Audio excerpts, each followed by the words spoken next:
Intro chapter. Love. Measured in years and shadows. In Hollywood's golden glow, some love stories came with invisible mathematics, equations written in decades, not heartbeats. The cameras captured their smiles, the flashbulbs froze their embraces, but behind those polished photographs lived a quieter arithmetic.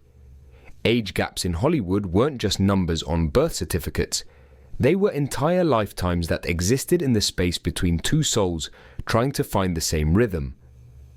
When the studio lights dimmed and the last photographer went home, these couples faced a truth that no amount of glamour could disguise. Time itself had been an uninvited guest at their wedding, casting shadows that grew longer with each passing year. The difference wasn't just in their ages, it was in their memories, their references, their dreams of what tomorrow might hold. She smiled for the camera and cried when it turned away, not because love had failed, but because love had to navigate territories that maps couldn't chart. One partner carried the weight of decades, the other the lightness of possibility. Sometimes those differences created a beautiful balance, like dancers moving to different songs, yet somehow finding harmony.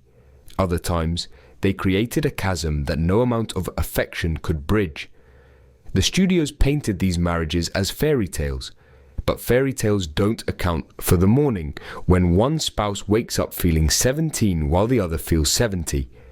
They don't prepare you for conversations where cultural references fall flat, where generational wisdom feels like condescension, or where the very experiences that shaped one partner into who they are remain foreign territories to the other.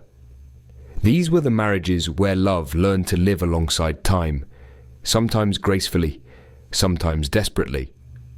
Where the years between two people became not just history, but prophecy, shaping not only who they had been, but who they would become together.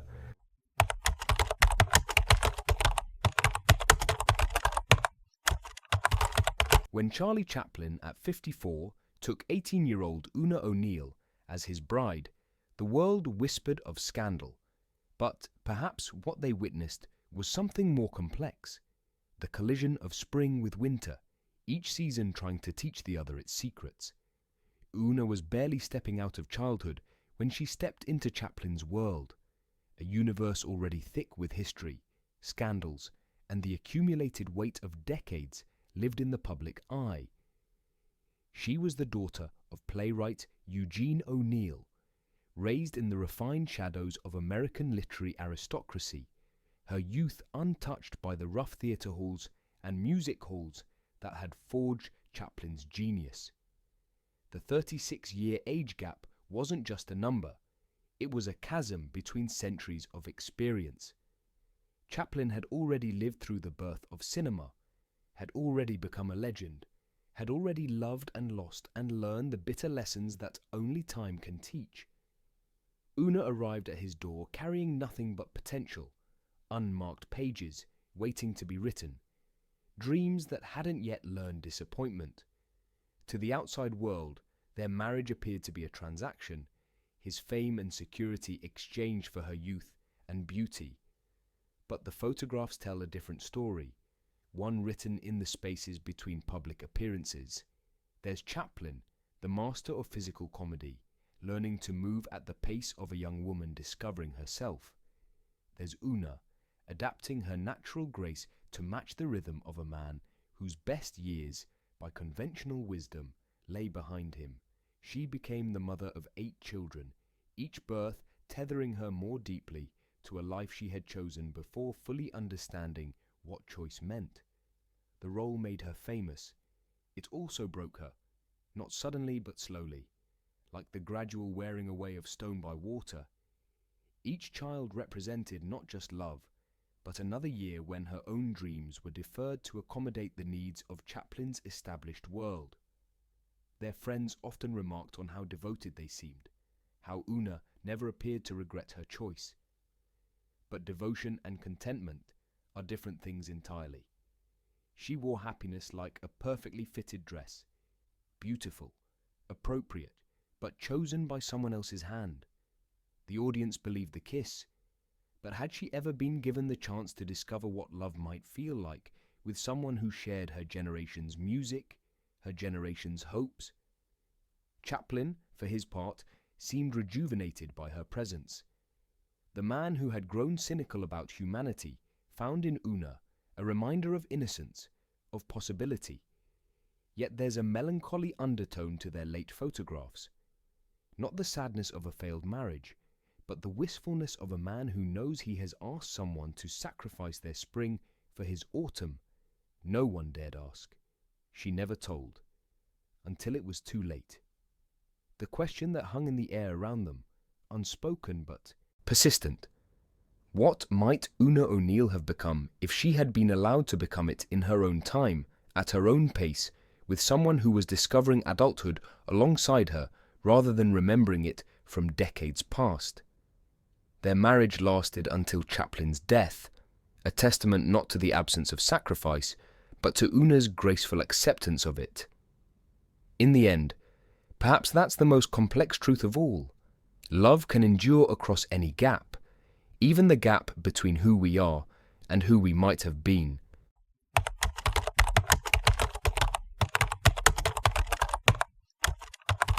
And the heiress. Gary Cooper moved through the world with the unhurried confidence of a man who understood his own power. But when he married 21-year-old Veronica "Rocky" Balfe, he discovered that some rhythms cannot be taught. They can only be lived into, slowly, carefully, across the patient expanse of years. At 36, Cooper was already Hollywood's embodiment of the strong, silent type. A man who could convey entire novels with the slight narrowing of his eyes or the set of his shoulders. Rocky entered his world carrying the polish of New York society, her youth wrapped in the kind of social grace that money and breeding provide. The 15-year gap between them seemed manageable, even complimentary, his rootedness balancing her curiosity, her energy warming his natural reserve. But age gaps reveal themselves not in the grand gestures, but in the small dailiness of marriage. Rocky would wake with the restless energy of someone still discovering what life might offer, while Cooper had already settled into the comfortable patterns of a man who knew his preferences, his limits, his place in the world. She wanted to explore, he wanted to arrive. She was still asking questions, he was already living answers.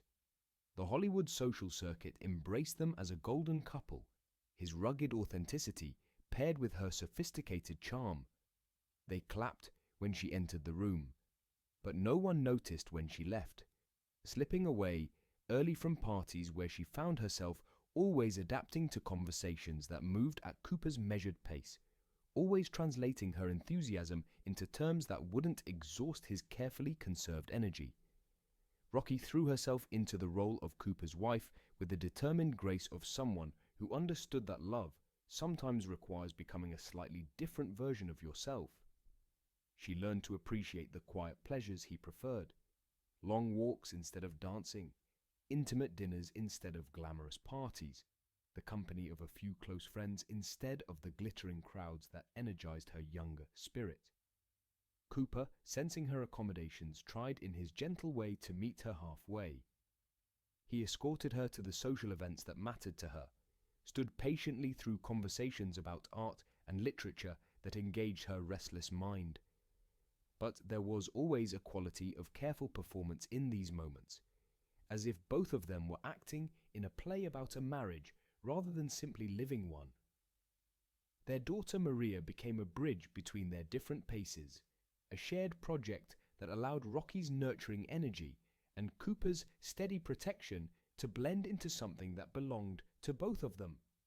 Yet even in parenthood, the gap revealed itself. Rocky approached child-rearing with the experimental enthusiasm of someone discovering each phase for the first time, while Cooper drew on the deeper patience of someone who had already learned that most childhood crises resolve themselves with time and attention. She smiled for the camera and cried when it turned away. Not from unhappiness, but from the particular loneliness of being deeply loved by someone who could never quite inhabit the same season of life. Cooper adored her, protected her, remained faithful to her, but he could not give her back the years when she might have made different choices, explored different paths, discovered who she was without constantly calibrating herself to his established rhythms. Their marriage survived decades, outlasting many of their more dramatically matched contemporaries. But survival and flourishing are different achievements entirely. In their later photographs, there's a quality of resigned contentment. Not the glow of two people who had grown together, but the steady warmth of two people who had learned to grow around each other. Like trees planted too close together, each adapting their natural shape to accommodate the other's presence. The mathematics of their marriage were never cruel, only persistent. 15 years that could never be erased, bridged or ignored, but only lived with, day by day, in the quiet hope that love's accommodations might eventually feel less like compromise and more like choice.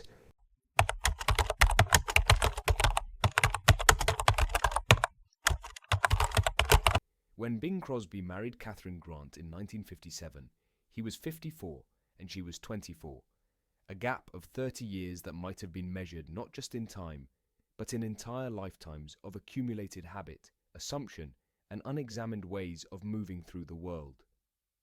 Kathryn entered the marriage as a starlet with her own ambitions, her own career trajectory carefully mapped by studio executives who saw in her the fresh appeal that could complement Crosby's established brand.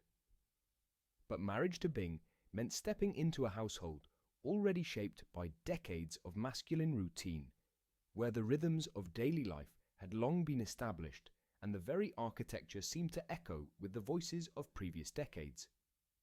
Crosby was not just older, he was settled in the way that only successful men of his generation could be.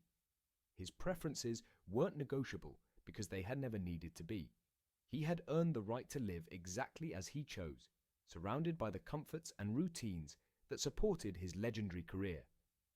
Kathryn's youth wasn't just refreshing, it was expected to be accommodating, to flow around the existing structures of his life like water finding its way around stones. The role made her famous. It also broke her, not dramatically, but gradually, in the way that abandoning one's own trajectory always costs something, even when the destination is ostensibly better. Kathryn had been raised in an era when women were beginning to imagine careers that didn't end with marriage, but she found herself in a union that required the kind of traditional dedication that her mother's generation had perfected and her own was beginning to question. Their children became Kathryn's primary project, and here the age gap revealed both its challenges and its unexpected gifts. Crosby approached fatherhood the second time around with the relaxed confidence of someone who had already learned that children survive most parental mistakes, while Kathryn brought the intense focus of someone for whom every decision felt monumentally important. He had perspective, she had energy. He had patience, she had passion. But perspective and energy operate on different timelines. Crosby could afford to take the long view because he had already lived through enough cycles to trust that most problems resolve themselves. Kathryn, 30 years younger, experienced every challenge with the immediacy of someone who hadn't yet learned that crisis is often just another word for change. Her urgency exhausted him. His calmness sometimes felt to her like indifference. The entertainment industry watched their marriage with the particular fascination reserved for unions that seemed to exist as much for public consumption as private happiness. They were photographed at premieres, at charity events, at family gatherings that showcased the successful blending of Hollywood glamour with domestic stability. Yet, behind these carefully curated images lay the more complex reality of two people trying to create intimacy across a chasm of generational experience. Kathryn learned to speak Crosby's language, the language of a man who had grown up in an era when emotions were private matters, when personal struggles were handled with quiet dignity, when marriage was viewed as a partnership with clearly defined roles rather than a constantly negotiated collaboration. But learning a language is different from it becoming your native tongue, and there were always moments when Kathryn's natural responses had to be translated into terms that Crosby's generation could recognize and accept. No one dared ask. She never told, until it was too late. The question that lived in the spaces between their public appearances: what had Kathryn sacrificed to become Mrs. Bing Crosby? And did the magnificent life she gained compensate for the smaller, more personal life she never got to explore? Their marriage lasted until Crosby's death, and by all external measures it was a success. But success in marriage, like success in any other endeavor, can be measured by different standards. They created a beautiful family, maintained a gracious public image, and provided each other with companionship that seemed genuine in its affection. Yet the 30 years between them remained always like a silent third presence, not malicious but persistent, shaping every conversation, every decision, every moment of connection with the weight of all the experiences they could never share.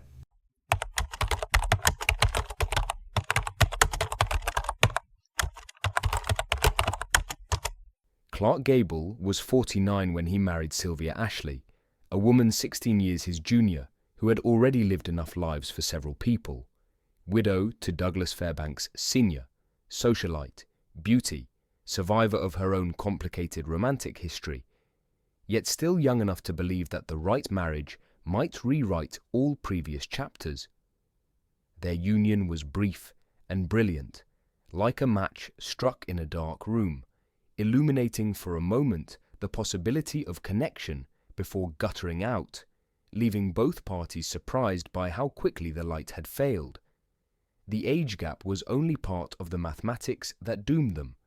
More significant was the gap between their visions of what life should feel like, what marriage should provide, what happiness should sound like when it woke up in the morning. Sylvia brought to the marriage the restless energy of someone accustomed to a certain kind of sophisticated social life: yacht parties and charity galas, conversations that sparkled with wit and gossip, evenings that began with champagne and ended with dawn breaking over carefully maintained gardens. She had learned to be beautiful in public, to wear glamour like a perfectly tailored coat, to navigate the complex social hierarchies that governed the lives of the wealthy and famous. Gable, by contrast, had reached the age where he knew exactly what restored him and what drained him. He wanted mornings that began with coffee, in silence, evenings that ended with bourbon and a good book, weekends that involved horses and hunting rather than photographers and small talk. His idea of luxury was privacy, hers was performance. His happiness required solitude, hers demanded an audience. The 16 years between them might as well have been 16 centuries.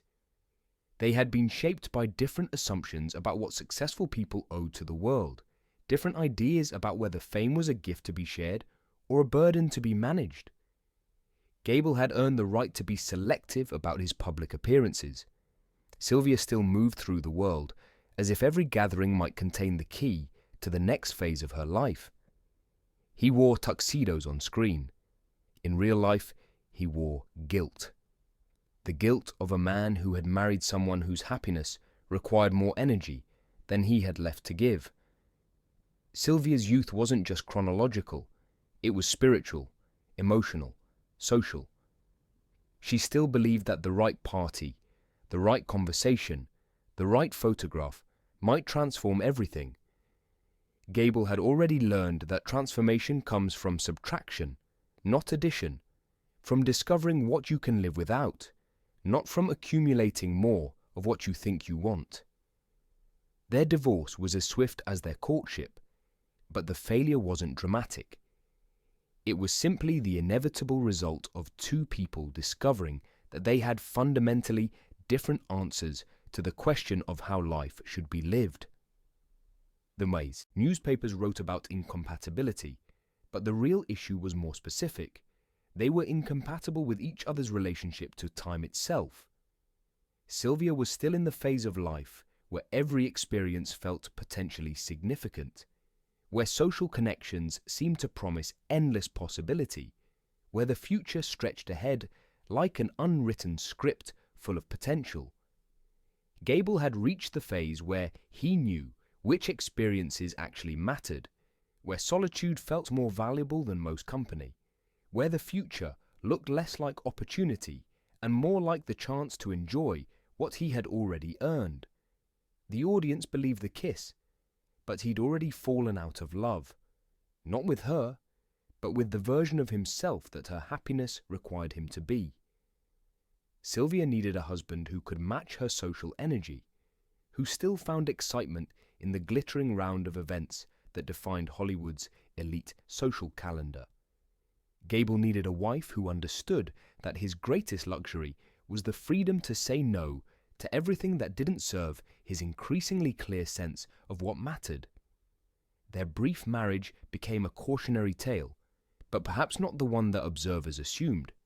The lesson wasn't that age gaps doom relationships, but that successful partnerships require more than attraction and affection. They require compatible visions of what a well-lived life looks like, and those visions are often shaped as much by where you are in life's trajectory as by who you fundamentally are. In the end, their divorce was almost generous, a mutual acknowledgement that they had been trying to love each other across not just years, but across entirely different philosophies of how those years should be spent.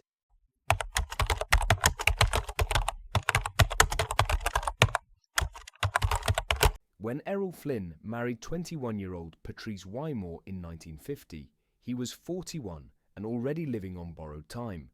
His body worn down by decades of legendary excess, his reputation shadowed by scandals, his famous charm increasingly deployed to mask the encroaching darkness that younger men never see coming. Patrice entered the marriage carrying all the bright possibility that 21 provides: career ambitions, dreams of adventure, the unshakable conviction that love could triumph over any obstacle if approached with sufficient courage and optimism. She had been cast in Flynn's final films, had fallen for the man who still moved across movie sets with the swagger that had made him Hollywood's most famous swashbuckler, who still possessed the smile that could make any woman believe she might be the one to save him. But Flynn was no longer the man his legend suggested. The 20-year gap between them wasn't just chronological, it was the distance between hope and resignation, between someone still writing her life story and someone already editing his final chapters. Flynn had reached that particular masculine middle age where every indulgence carries a price, where the body begins to collect on debts the spirit had been running up for decades. Their early photographs capture a couple in love, but look closely, and you can see the different kinds of energy they're radiating. Patrice glows with the excitement of someone embarking on a great adventure. Flynn smiles with the practiced charm of someone who has learned to perform happiness even when, especially when, he's no longer sure what genuine happiness might feel like. She smiled for the camera and cried when it turned away, not because Flynn was cruel, but because marriage to a legend meant competing with a myth that grew larger and more demanding every year. The world expected Flynn to remain the eternal adventurer, the charming rogue, the man who could drink all night and fence all day. Patrice found herself not just married to a man, but to a public image that required constant maintenance, constant performance, constant sacrifice of private truth to public expectation. Flynn's health was already failing when they married, though he hid it with the same skill he used to hide everything else that might diminish his carefully constructed persona. Patrice's youth became both his blessing and his burden. She offered him energy he could borrow, vitality he could draw from, but she also reminded him daily of everything he was losing, everything he could no longer provide, everything that time was taking away, whether he was ready or not. Their marriage was often long distance by necessity and choice. Patrice continued her acting career, travelling for films and stage productions, while Flynn chased increasingly desperate schemes for recapturing his former glory. Business ventures that promised easy money film projects that might restore his fading star, adventures that might prove he was still the man the world remembered. The physical distance between them became a metaphor for the emotional distance that age gaps can create. They were living in different decades of life. She was still accumulating experiences, still collecting memories, still believing that the best chapters lay ahead. He was already in the process of reckoning with choices made, opportunities missed, prices paid for a lifetime of living as if consequences were optional. Her name stayed on posters, but not on the lips of those she loved. Patrice's career continued, but it was always shadowed by her role as Flynn's wife, her own accomplishments measured against her success in managing his increasingly complex needs. She became expert at explaining his absences, smoothing over his indiscretions, maintaining the public fiction that their marriage was a romantic adventure rather than a young woman's attempt to love a middle-aged man through his long, slow breakdown. No one dared ask. She never told, until it was too late. The question that haunted their marriage: how much of her own youth was Patrice willing to sacrifice to Flynn's desperate need to feel young again? And what would be left of her when that need finally consumed all the energy she had to give? Flynn died in 1959, leaving Patrice a widow at 30, while still young enough to rebuild her life completely. Their marriage had lasted 9 years, long enough for her to learn lessons about love and loss that most people don't face until much later in life, brief enough that she retained the possibility of discovering what love might feel like with someone who shared her timeline, her energy, her sense that the future held more promise than regret. In the end, perhaps their marriage was exactly what it appeared to be, a young woman's generous attempt to share her spring with a man whose winter had arrived too early, and his grateful but ultimately impossible attempt to warm himself at a fire he was no longer young enough to tend. Outro chapter: The math love can't change. In the arithmetic of these Hollywood marriages, the numbers were never neutral. They lived in every conversation, shaped every decision, cast shadows that no amount of studio lighting could eliminate. Age gaps in love stories aren't just statistics, they're prophecies. They predict who will change and who will resist change, who will compromise and who will expect accommodation, who will grow tired first and who will be left to carry the emotional labor of keeping connection alive across an ever-widening chasm of generational experience. Each of these couples began with the same hopeful assumption, that love could bridge any distance, including the distance between decades. And in many ways, they were right. Love did bridge those distances, at least temporarily. It created moments of genuine connection, periods of happiness, memories that sustained them through the inevitable complications that large age gaps always eventually reveal. But love's ability to bridge doesn't eliminate the need for constant bridge maintenance. Every day, these couples had to choose to reach across the years that separated them. Every conversation required translation between generational languages. Every decision had to account for two different relationships to time, energy, ambition, and hope. The studio system, with its genius for creating mythology, presented these marriages as fairy tales.